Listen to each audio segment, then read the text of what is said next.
పిఠాపురంలో వర్మ గారికి జరుగుతున్న అన్యాయం గురించి ఏం చెప్తారు? ఆ పార్టీకి అలవాటే, వాడుకోవడం వదిలేయడం టీడీపీకి అలవాటే. అంటే వర్మ గారు లేకపోతే పవన్ కళ్యాణ్ గారు గెలిచేవారు కాదు, ఈరోజు డిప్యూటీ సీఎం అయ్యేవాడు కాదు. Varma local, Pawan Kalyan non local. కష్టపడిన వాళ్ళని చెప్తున్నా, ఎక్కడి నుంచో వచ్చి ఎవరో తంతారే అలా ఉంది. అంటే అసలు సీట్ త్యాగం చేసి ఆయన దగ్గరుండి గెలిపించాడు, ఈరోజు ఆయన మీద దాడి జరగడం, ప్రతిరోజు ఎక్కడొక్కడ ఆయన్ని అవమానించడం ఎంతవరకు కరెక్ట్ అంటారు?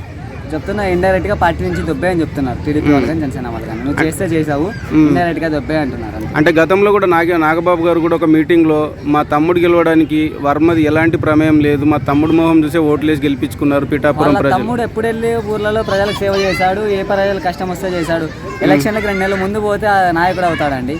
ఎలక్షన్ల కన్నా ముందు 6 నెలల సంవత్సరం వర్మ ఎలక్షన్ల కన్నా ఎన్ని సంవత్సరాల ముందు ఉన్నాడు? అక్కడే పుట్టి అక్కడే పెరిగాడు, అక్కడే గెలిచాడు, కార్యకర్తగా నుంచి ఎదిగాడు వర్మ. పవన్ కళ్యాణ్ నిన్న మొన్న వెళ్ళి నా పిఠాపురం అంటున్నాడు. ఎక్కడ పిఠాపురంలో ఏ గ్రామం ఎక్కడ ఉందో, ఏ గ్రామంలో ఏ నాయకుడు ఉన్నాడో చెప్పమనండి ఫస్ట్. అస్సలు అది తెలియదే.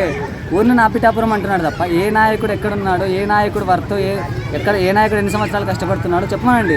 పవన్ కళ్యాణ్ లేదు. వర్మకున్నంత టాలెంట్ పిఠాపురం మీద పవన్ కళ్యాణ్కి లేదు. నిన్న మొన్న వచ్చాడు, వర్మ సీట్ త్యాగం చేస్తే గెలిచాడు, అంతకుమించి అయితే బొచ్చి ఏం లేదు అక్కడ. అంటే ఇప్పుడు గెలిచిన తర్వాత 2 సంవత్సరాలు అవుతుంది, వర్మ గారికి నామినేట్ పదవి అంటే ఎమ్మెల్సీ కానీ ఏదన్నా ఇస్తామని చెప్పారు. ఇప్పటి వరకు ఎలాంటిది ఇవ్వలేదు, ఎందుకని? చెప్తున్నా కదండి, పవన్ కళ్యాణ్ గెలిచాడు, ఇంకా వాళ్ళ అన్నకి ఇప్పించుకున్నాడు.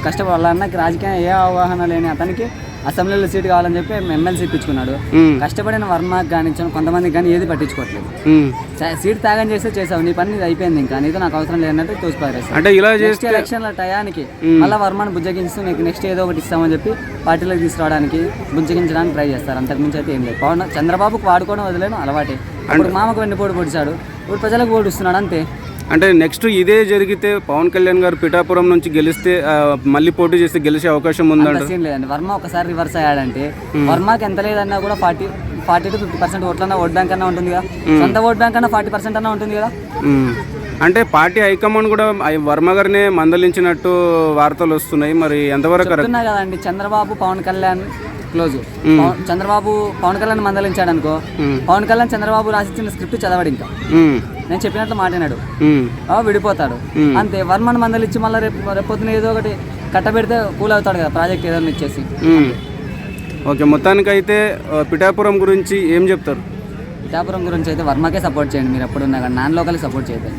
Okay bro, thank you. Okay.